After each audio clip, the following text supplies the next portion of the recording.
Good morning, everyone, and thank you for joining us today. My name is Mark McIntosh. I am the Vice Chancellor for Research, Graduate Studies, and Economic Development here on the Columbia campus. And I also have the privilege of serving the system as Vice President for Research and Economic Development. We are here today to celebrate our Coulter program for the seventh annual selection for the Translational Research Awards through this program. These awards are designed to give promising medical discoveries a final funding boost, to help them transition from laboratory research to commercial investment. So as those of you who've been involved in the program for some time understand, our faculty members who are developing groundbreaking medical research are targeted towards results and discoveries with the potential to improve the lives of patients everywhere. However, if those innovations are to benefit patients, the researchers must prove two things. The first is that their innovation meets an important unmet clinical need. The second is that their innovation represents a viable business opportunity. And this is where the Coulter program comes in. This program helps researchers validate that their innovation is superior to the current standard of care and helps the researchers build the business case for continued investment in the technology. And with this information in hand, the researchers are able to make a compelling pitch to the Coulter Oversight Committee for funding. Researchers who are selected for Coulter Awards use the funding they receive for the next level of experiments that yield data that will enable them to attract investors and industry partners. The Coulter program is often referred to as gap funding because it bridges the gap between basic academic research in their laboratories and industry interests and opportunities. Today's awards mark the 7th year of the Coulter program grants, and they represent the efforts of many people. You will see in the commemorative book that we are recognizing all of the research teams from the previous 6 years as well. So at this time, I'd like to invite any former program award winners present to stand and be recognized. Okay.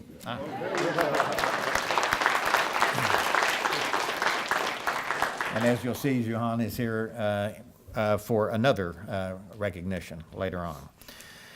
I would also like to recognize Dean Elizabeth Laboa, Dean of the College of Engineering and Vice Chancellor for Strategic Partnerships of the University of Missouri, Dean Laboa.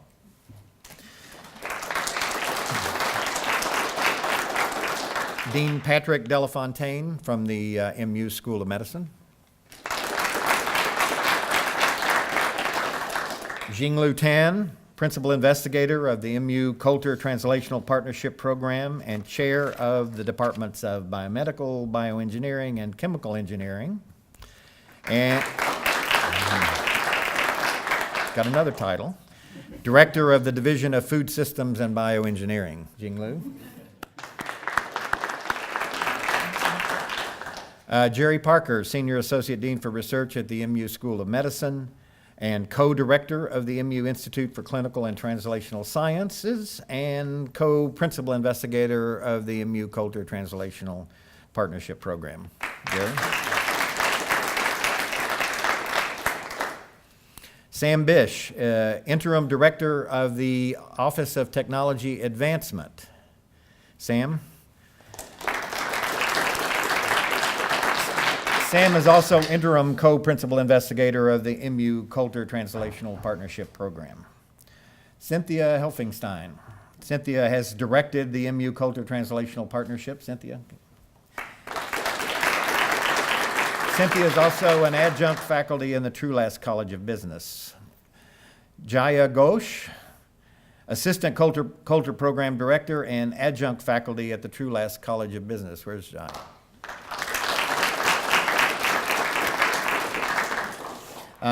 Lada Ramshan, our new provost and executive vice chancellor, couldn't join us this morning, but she sends her regrets to you and her best to the Coulter Award winners. And anybody from the Coulter Oversight Committee who is here in the audience, could you please stand and be recognized?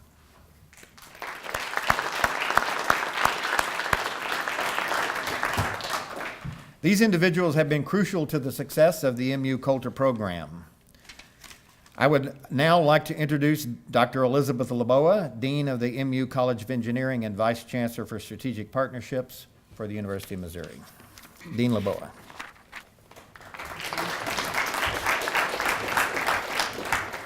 Thank you, Vice Chancellor McIntosh. I'm really honored to address such a stellar group of researchers at this year's Coulter Awards reception. At Mizzou Engineering, we have a slogan we like to use. It's called Get In.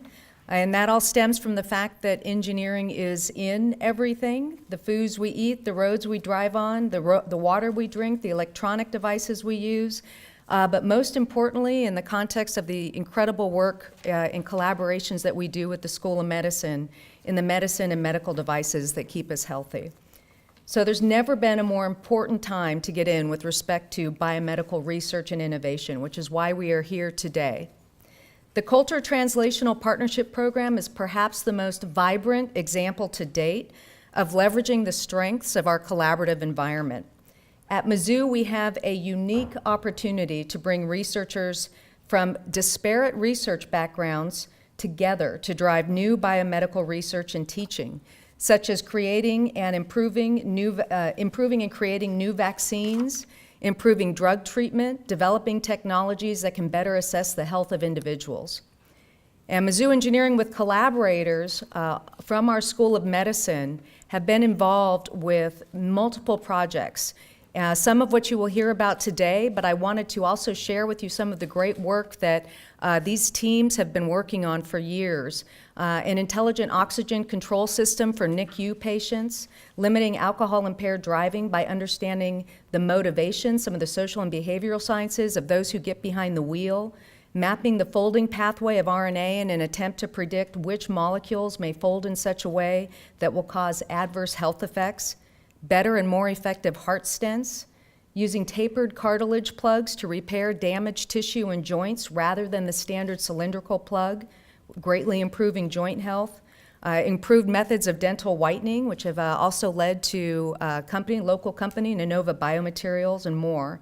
And so what I'm really trying to get is at the proximity of having the School of Medicine next to the College of Engineering, having these within walking distance really promotes biomedical innovation in ways that cannot be achieved elsewhere.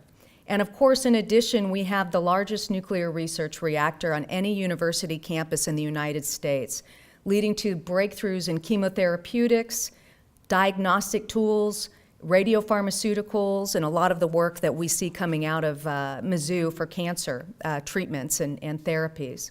And so these one-of-a-kind interdisciplinary capabilities led to the Coulter program. And its success is providing further foundation to the upcoming Translational Precision Medicine Complex. And as most of you know, that is the top capital priority for both MU and the entire UM system. The TPMC, Translational Precision Medicine Complex, or TPMC for short, will place MU in a national and international leadership position in medical and research practice for the ensuing decades of the 21st century. So this bench-to-bedside model that the TPMC will employ will move innovations made in the lab to customized patient care based on one's individual biology, environment, and lifestyles. And so, of course, the goals of the TPMC and the work of the Coulter program are consistent in their mission of taking research from the lab and turning it into the types of products and services that we really believe can improve patients' lives. And so to tell you more about the impact of such collaborative translational research, it's my distinct pleasure to introduce my friend and colleague, Dr. Patrick De La Fontaine, the Hugh E. and Sarah D. Stevenson Dean of the University of Missouri School of Medicine. Patrick.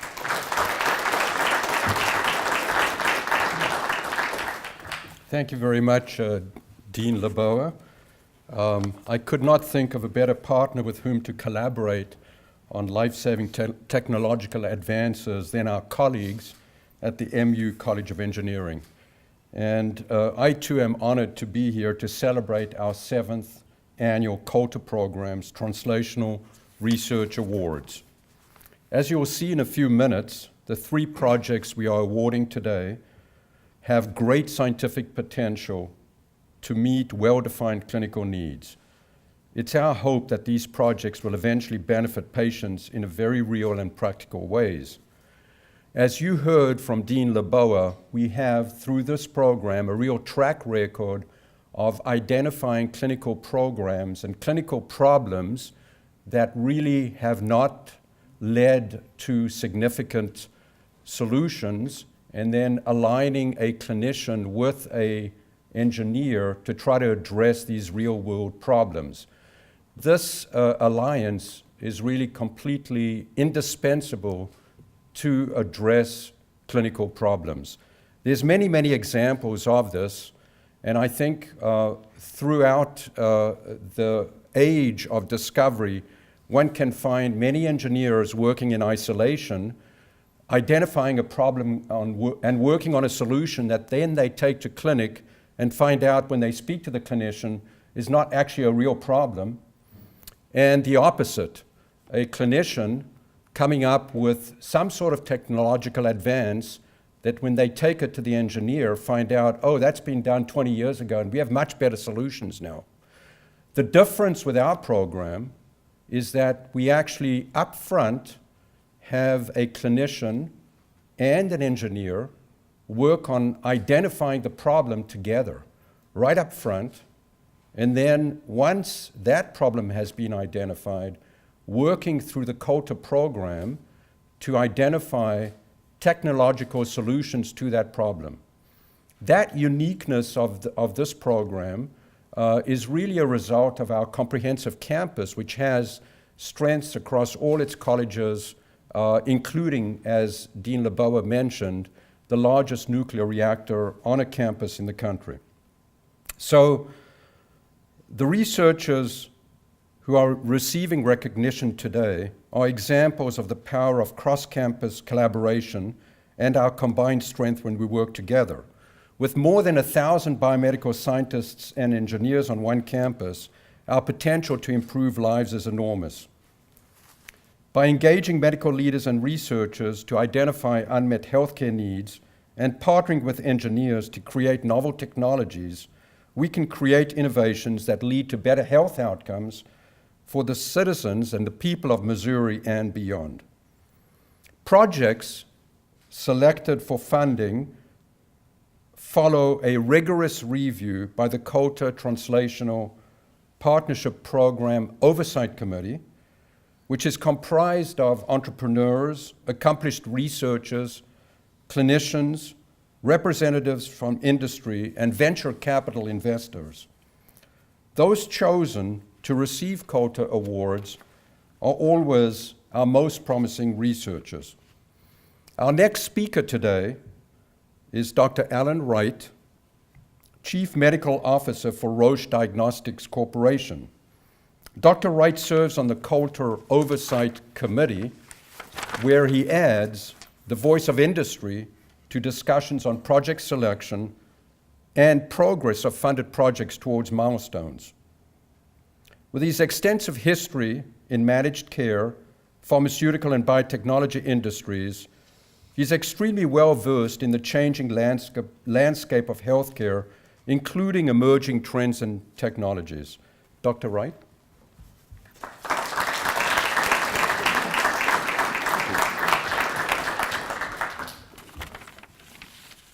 Well, thank you, and good morning. It's really a pleasure to be here. I'm Alan Wright, and I'm with Roche, and what I'd like to talk to you about is how the Coulter experience helps industry. So just to ground everybody, let me tell you a little bit about Roche. We're the largest biotechnology company in the world. You know us as Genentech in the United States on the pharmaceutical side. And in Roche Diagnostics, we have over 100 affiliates worldwide, from Austria to Vietnam. And to that end, we have a wide selection of products. We do everything from the very large blood analyzers that sit in the basement of hospitals to tissue staining for cancer diagnosis to real-time polymerase chain reaction for diagnosis of viral infections to glucometers and handheld coagulation meters. So there's a broad expanse of our technology. It's an aggressive business. It's a dynamic business. It changes every day. And what we are seeing is a number of secular trends that are driving innovation. Things are getting smaller. Devices are moving closer to the patient. Knowledge and the information is becoming much more understandable. And everything now is wrapped in information technology. Because of that, we look at innovation all the time. We invest $1 billion a year in research and development. We look at over 5,000 ideas a year and evaluate them. And to address this emerging trend, we work with some of the best universities in the world. University of Zurich, Oxford, Stanford, MIT. But let me tell you, University of Missouri has the first commercially operational IT product that we have deployed in the world. So you stand in good stead with innovation in the rest of the world. As we review these programs, these ideas, we see various quality, various completeness of the thoughts as they are presented to us. Innovators call us up, they give us slideshows, they make their pitch. And a Coulter program is distinct and unique among the myriad of ideas that we see. Coulter programs and the Coulter discipline, the boot camps that you'll see people talk about, provide a much more robust, a much more hardened idea. They've thought about all the angles, all the potential criticisms that can come up. And when you're reviewing 5,000 ideas a year, that little edge that the Coulter program can give makes the idea stand out. Permits the evaluator to move beyond rather than just kind of patching up the idea and filling in the holes. We can actually get down to thinking about how the idea progresses. And that's what Coulter programs do. The University of Missouri Coulter program is one of the better Coulter programs. It provides a very thorough conditioning of the ideas that are presented to us. And so that's why I'm here. First of all, to say we use the ideas. Secondly, to thank you for the rigor that you provide in presenting these ideas. So congratulations to you. With that, I'd like to turn the podium over to Dr. Jinglu Tan, who is the principal investigator of the MU Coulter Translational Partnership Program and chair of the departments of biomedical engineering and chemical engineering. No applause. We got to get that next title in too. And the director of food systems and bioengineering to introduce this year's award winners.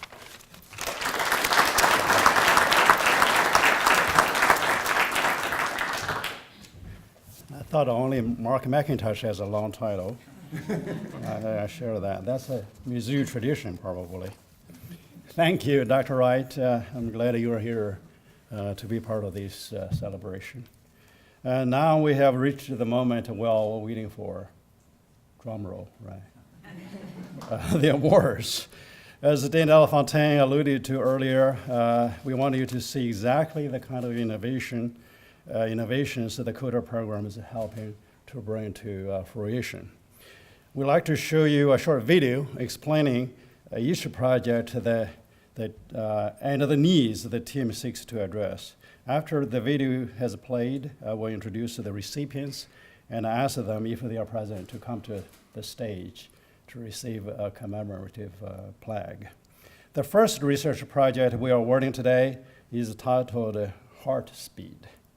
Fast cardiac MRIs with the freedom to breathe. Freedom to breathe is good. Please watch this video to learn about this, how this research has the potential to improve upon heart MRI imaging exams by allowing patients to breathe normally rather than holding the breath. That is a task especially difficult for frail elderly patients. Let's play the video. Getting an MRI is not most people's idea of fun, and a scan of the heart can be particularly challenging. It can be very hard, it can be very tiring, and they're often very long exams. We schedule them in 90-minute, an hour-and-a-half slots, which, if you've ever been in an MR scanner, that's a long time. Plus, there's work involved. In order to get a clear picture, patients must hold their breath over and over. In general, an MRI takes a long time to acquire a single image, and if you're moving during the acquisition of that image, you'll get blurring. But a team of researchers at the University of Missouri is working to fix that problem through a project called Heart Speed. Using data analysis software, they're working to pull out motion information from the MR images. This would allow radiologists to see the heart clearly, regardless of whether the patient is breathing. We found that we could separate breathing motion from the heart motion quite well using the software. And we thought we should try to start applying this to real patient data. The goal? A more comfortable scan in which patients breathe freely. Without repeated breath holds, scans would also be much shorter, cut to just 15 to 30 minutes. Patients will benefit because it'll be easier for them to do the exam. Hopefully the radiologist who reads it or the cardiologist who reads the MRI will benefit because the images will be much better. Reducing the stress on patients while using the scanners that are in high demand more efficiently.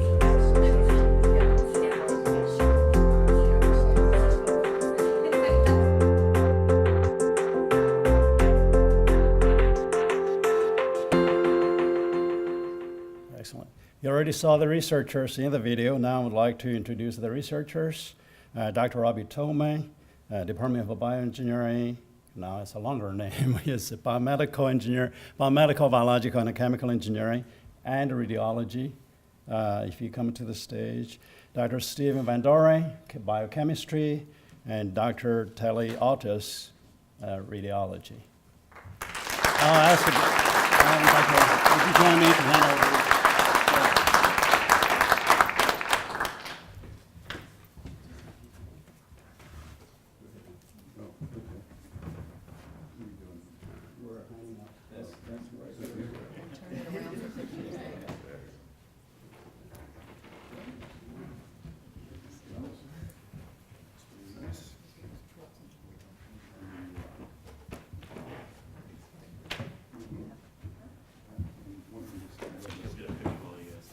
Jinglu, you should be in it too. Should be in there.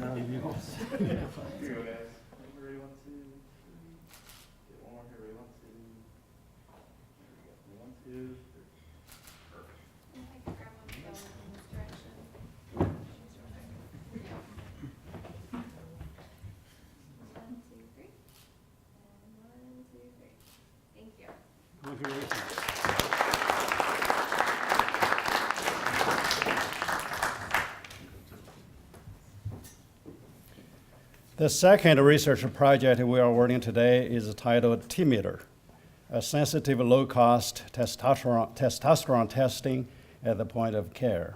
As you will see from the video, the project involves development of a portable, low-cost device to measure testosterone levels using a single drop of blood. This has implications for men with low testosterone levels and would enable more transgender patients undergoing hormone therapy to be tested with the optimal frequency. Let's watch the video. Right now, testosterone testing requires blood work and a lab. It's a lengthy and expensive process. A lot of people don't go without testing because they can't afford it or the timing takes too much time to get the result back. The testing is necessary to monitor patients receiving testosterone therapy. But a team of researchers at the University of Missouri is developing a better way to measure those levels. They call it the T-meter.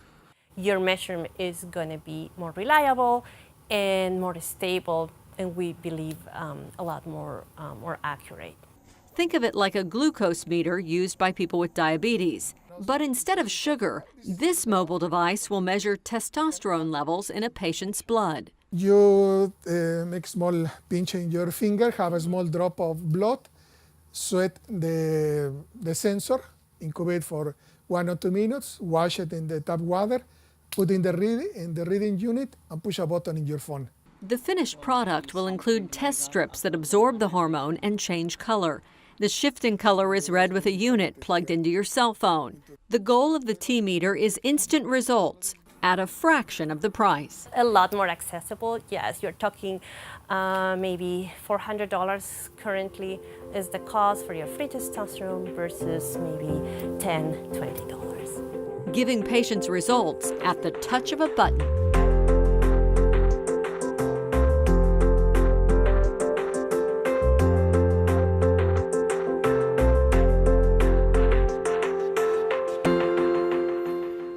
Now I'd like to introduce the research team. The team includes Dr. Maria Fidalgo from the Civil and Environmental Engineering Department, Dr. Luis Paula Parada from the Department of Pharmacology, Medical Pharmacology and Physiology. He also has a courtesy appointment in BBCE. Dr. Liliana Garcia Vargas, Division of Endocrinology, Diabetes and Metabolism.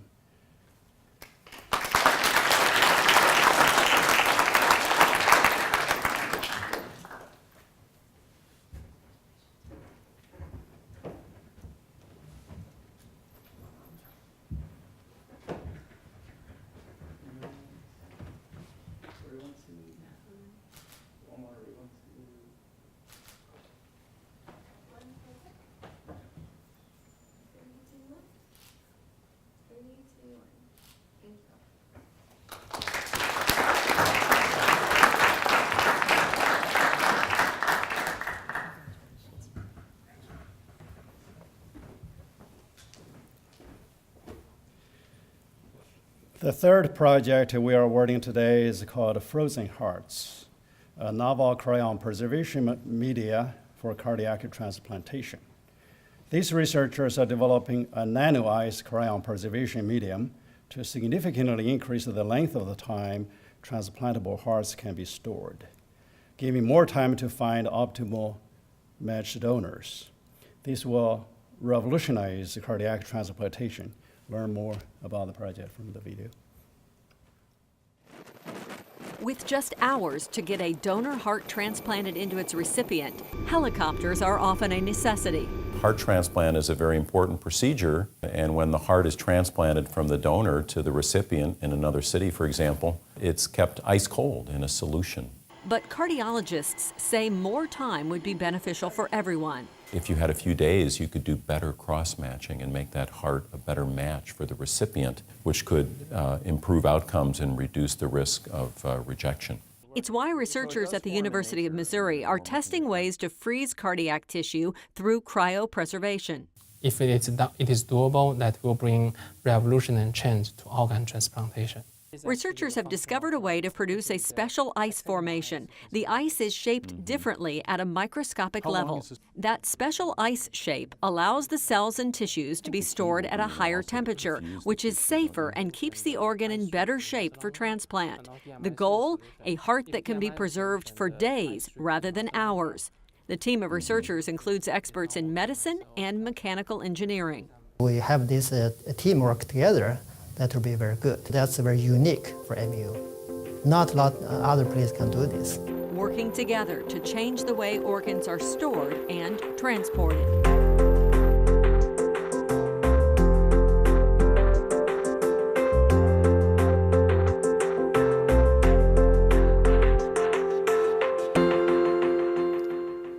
The research team includes Dr. Yuan Zhang from the Department of Mechanical and Aerospace Engineering, Dr. Xu Han from the Division of Cardiovascular Medicine, Dr. Bill Fei, Medicine and Medical Pharmacology and Physiology, and Dr. Mike Hill from Medical Pharmacology and Physiology.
by funding these projects, our goal is to help researchers advance through the innovation process and to develop procedures and devices that will benefit patients. We look forward to seeing the progress towards commercialization.